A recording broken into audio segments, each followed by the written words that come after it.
Hello, you're watching Everard Junction again, and I'm going to call this video the Big Wagon Project because it involves a lot of wagons and it's quite a big project.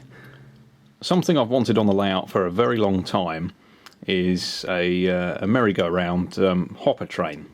Now, I sort of have that already with the HEA hoppers that you've seen on the layout for years now. But I've never had any of the HAA hoppers, the sort of more common, more well-known type, and I've wanted some for quite a while. Now, I wanted quite a few of these wagons, obviously, because they were traditionally seen in long rakes, and my layout's quite big, so I need a long rake to get the best effect. So I worked out buying about 18 of these HAA hoppers. It's going to cost me somewhere in the region of about £120, something like that. If I wanted to buy the newer versions, it would cost me £388. So you can see why I've gone for the railroad ones. However, because these are the railroad ones, there are some compromises in certain areas of detail, and that's where this stuff comes in. So I'm going to be doing a fairly big project on improving the look of the wagons and making them appropriate for the layout. So here's one out of the box. Now, the first and most obvious thing I need to do is I need to do a small bit of repainting. The frame that holds the hopper is in EWS maroon. I need to do them obviously for British Rail, so they need to be painted in rail freight red or the yellow colour that some of them got painted in towards the end of the 1980s. Next thing is inside the wagon, fairly bland. The newer version, the retooled version of this hopper, has much more detail on the inside of the hopper. However, I've bought these coal loads, and they slot in and will cover up all of that, and at the same time give me a nice realistic coal load. I've also got some real coal from Pico. Various people make it, but the Pico bag was quite cheap. So I'll be gluing this onto these plastic loads, and then they'll go in the wagon, and I think they'll look a hell of a lot better. So that'll be the second thing I'm going to do.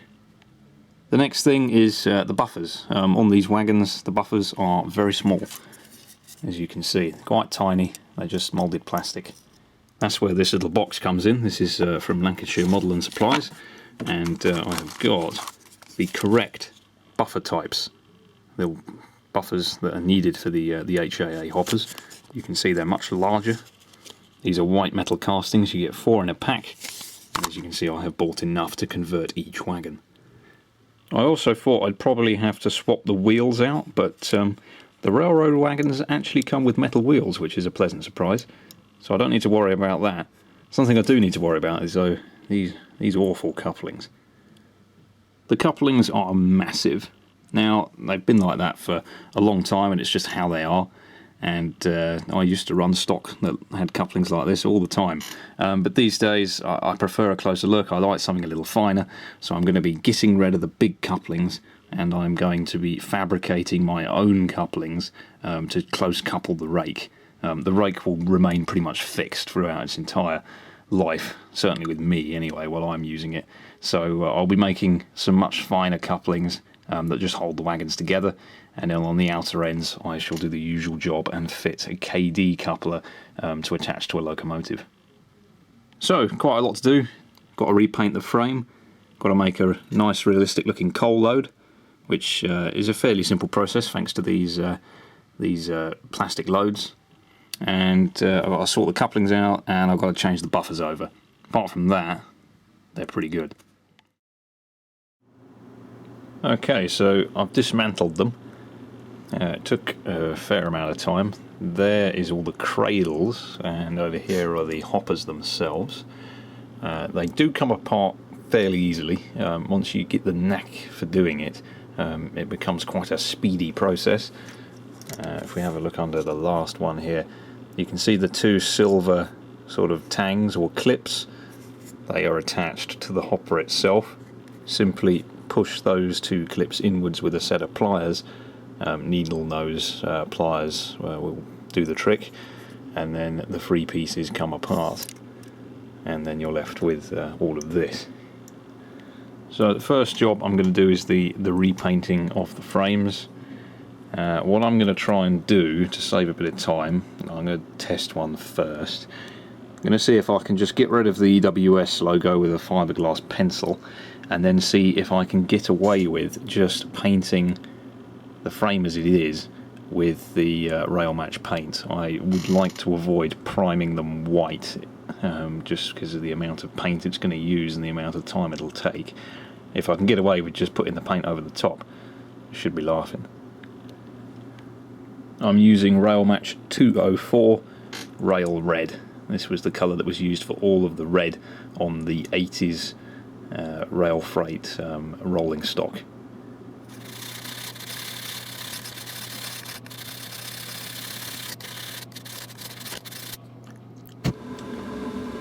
So here we are in the painting department, otherwise known as the shed at the bottom of the garden.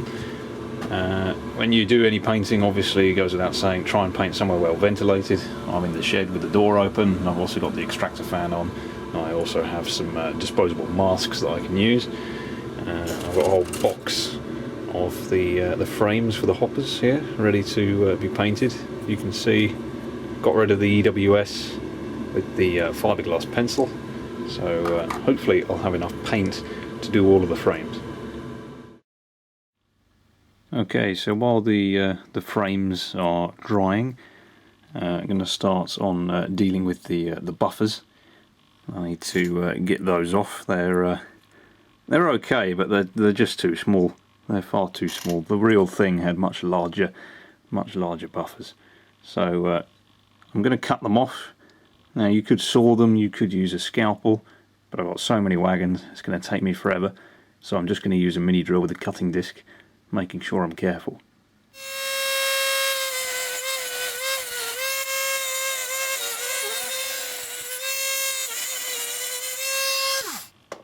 I've trimmed off and filed down any bits of plastic that the mini drill didn't remove, so all the ends are now nice and flush, ready for the new buffers to be fitted. So I'm just going to pick an appropriate C-sized drill bit, then drill a hole in the ends of the wagons, and then the new buffers should simply slot in, and I'll secure those with a little bit of rocket card glue. Before I do that, I'm going to start the first stage of the couplings, which is to remove the hooks and the very large coupling hoops. Reason for doing that now is it'll actually give me a lot more room with the drill for fitting the new buffers, and then once those are done I can flip the wagons over and I can focus on the new couplings. I found actually that you can just pull the couplings off. You don't have to worry about the rivet, the piece of metal. Just pull hard enough and they just snap off. The only problem now is there's this big lump of plastic at the end where the coupling originally mounted. It's quite big, and if we flip the chassis over you can still see it. It is quite pronounced. It doesn't really serve any purpose anymore, so I think I'm just going to cut it off. So I've used the mini drill again, obviously being careful, and I've cut off the surplus piece of plastic, making sure I preserve the small piece of detail that overhangs either end of the wagon. And now when we flip the chassis over, you can see already that's a better looking result. No nasty bits of plastic. Now I've got round to drilling the holes for the buffers, so I've just drilled some small pilot holes which will then guide the correct size drill bit into the plastic properly. So I put the first two buffers in onto the wagon, just glued them in with a bit of super glue.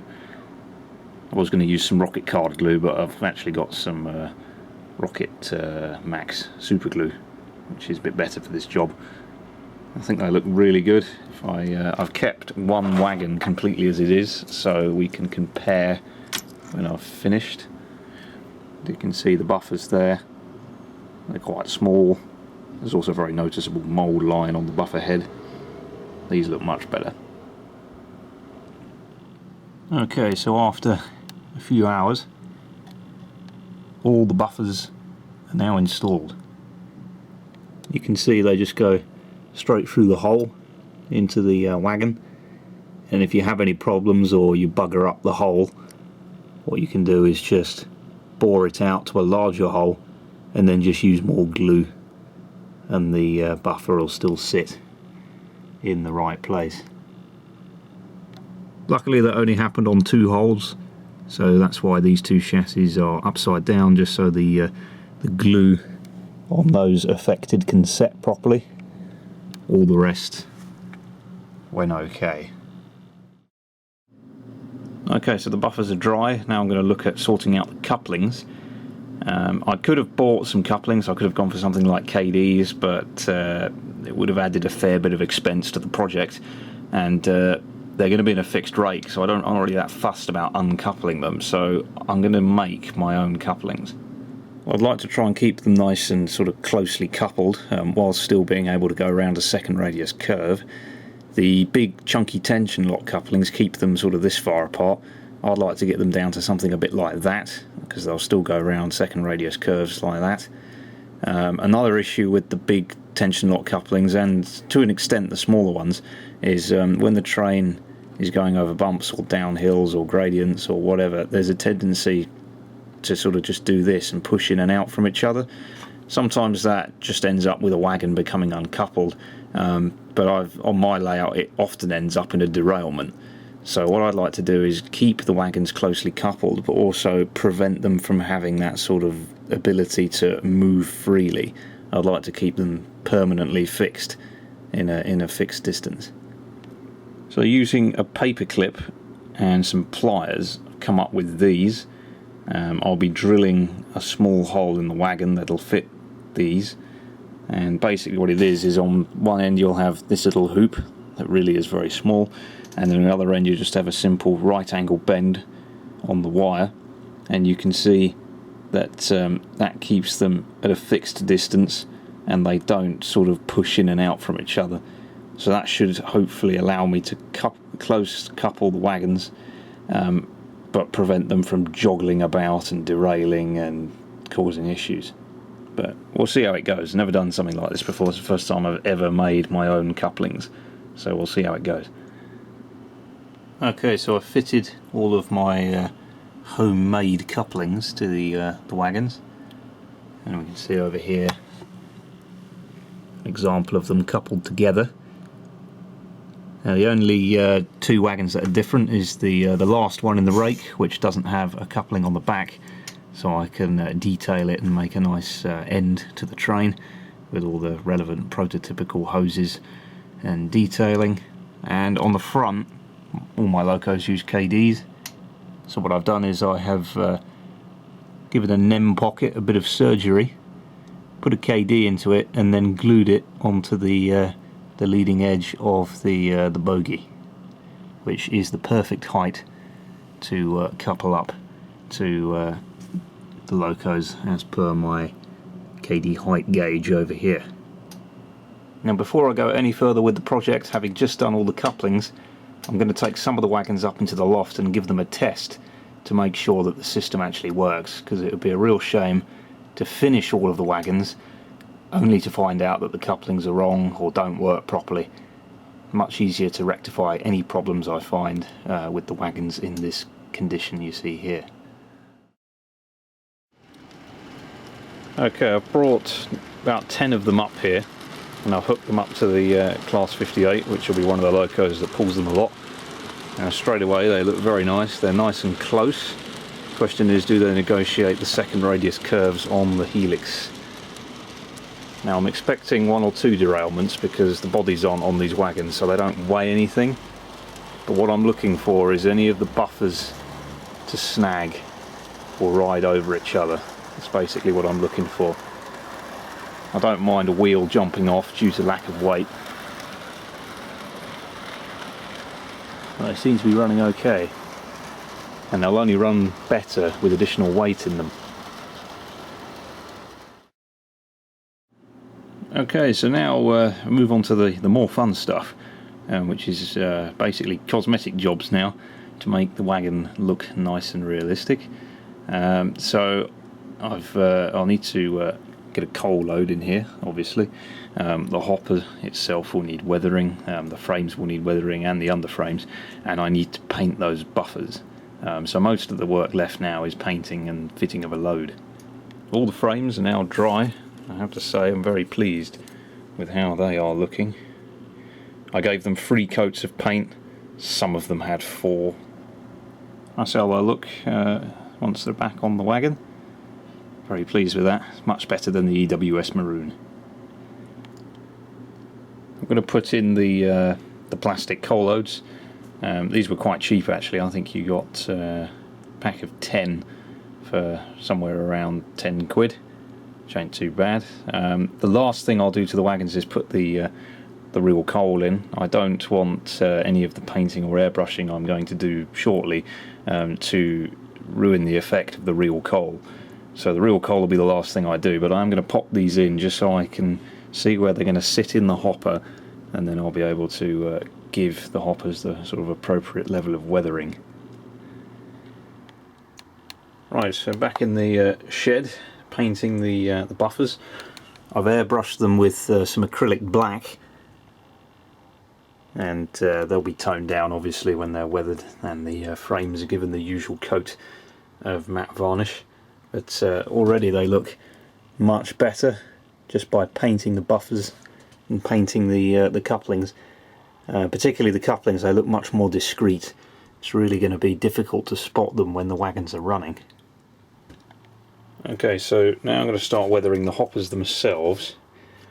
Now they carried coal, so the weathering is going to be mostly a very dark grey or a black. I'm actually going to be using weathering powder to begin with, and then they'll probably be given a light dusting perhaps along the bottom, but most of the weathering will be done with weathering powder down the sides of the hopper to represent the coal dust.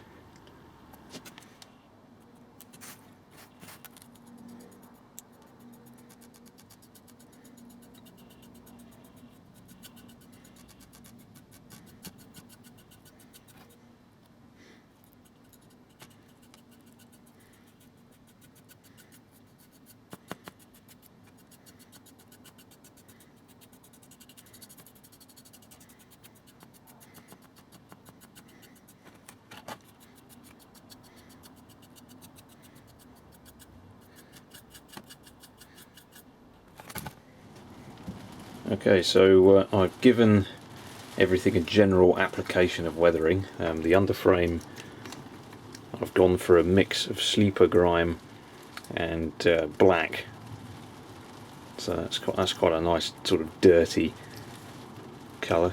I didn't want to go for just sleeper grime because it's a bit too brown, considering these wagons carried coal their entire lives. They never carried anything else, so most of the weathering will be black or grey. The hoppers themselves, obviously I did the weathering powder, and then over that I went with a matte varnish and a tiny amount of the same sort of dirty grey, just to blend in some of the weathering powders a little better. So now that the weathering on the hopper and the chassis is now done, I'm going to bring the frames out here, reassemble the wagons, and then I can give the frames, as well as any bits of the wagons I've missed, a final coat of matte varnish. And again, I'll probably put in a little bit of that dirty grey colour, which is just a bit of rail match and some black paint mixed together. And then they should be pretty much complete. There'll be a little bit more painting to do after that, but that can be done with a brush, and it can be done back inside the house. That's what they look like when they're back together. Obviously the frame needs to be weathered, obviously, and I need to put the real coal in, but already they look absolutely brilliant. I'm really pleased with how they've come out. Okay, I've finished all of the weathering. They're looking quite good. They're nice and varied, which is nice. I didn't want them to all look the same, so if we come over here, you can see this one's quite dirty, that one's a little cleaner. It's a nice benefit you get from the weathering powder. Some wagons do end up being dirtier than others. So I'm going to leave them to dry for a good 12 hours before I do anything else. And then the last things I'll need to do is put the coal loads in, the real coal, and I also need to do a little bit of detail to the buffers and paint the wheels. Okay, so I brought them back up into the house, and now I'm going to start doing the finishing touches. First thing I'm going to do is add the coal load. I did a bit of research onto what sort of adhesive people recommend for gluing in the real coal, and the general opinion just seems to be just use PVA as if you were ballasting. So that is what I shall do. I'll put PVA on top of the loads and then pour the coal in.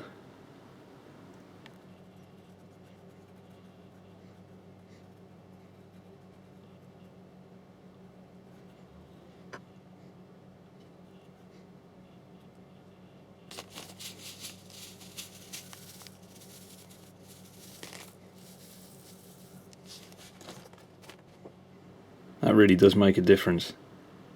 So you see here the plastic coal loads, which actually look a little bit better now they've been weathered ever so slightly with all the painting I've been doing. But the real stuff looks far superior.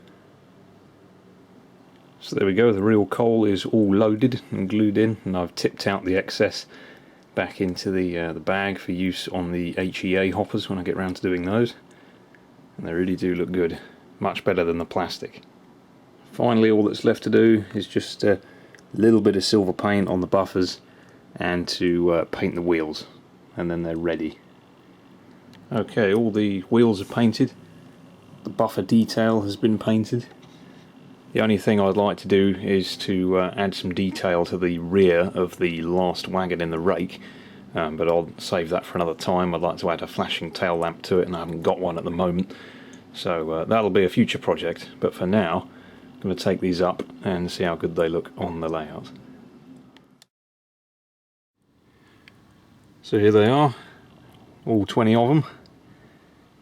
Looks great, and it's really nice to finally have a proper merry-go-round train on the layout, taking coal to a power station.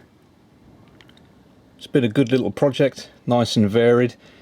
The cutting of the plastic on all the wagons, cutting those big couplings off and filing stuff down, that was a bit tedious, but the rest of it was pretty enjoyable. It's good fun painting all the frames. Really impressed with the real coal and the general weathered appearance of them. They look like they did when they were in service.